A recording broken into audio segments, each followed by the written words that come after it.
দেখো বরকে নিয়ে চলে আসলাম বাপের বাড়িতে ষষ্ঠী করতে। দুপুরবেলায় এসেছিলাম, ষষ্ঠীতে বেশ ভালোই হলো। ষষ্ঠী খাওয়া দাওয়ার পরে এবার বিকালবেলা মন চাইছিল একটুখানি আইসক্রিম খেতে। তো কি আর করার, চলে গেলাম ধানতলা বাজার, গিয়ে দেখলাম কোকোনাট আইসক্রিম নতুন একটা এসছে। তো ওটাই তিনজনে নিয়ে নিলাম, আর মেয়ে নিয়েছিল কর্নাটক। তো বেশ টেস্টি ছিল। তো দেখো এরপরে আমাদের আর কি কি হয়।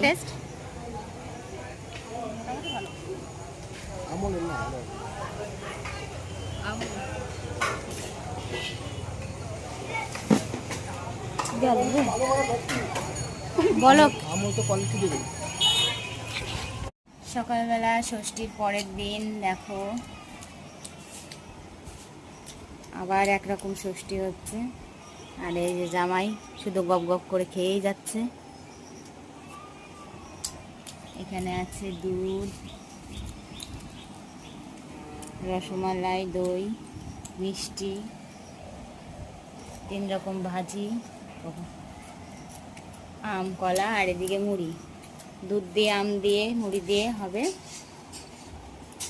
আর তার আগে দেখো, তুই খাবি তো?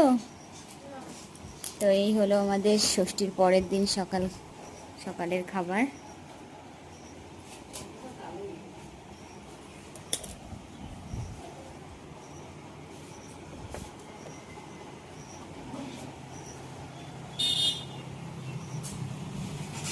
আমি বলছি কি, ঠিক আছে তুমি এত কিছু খাবা তো?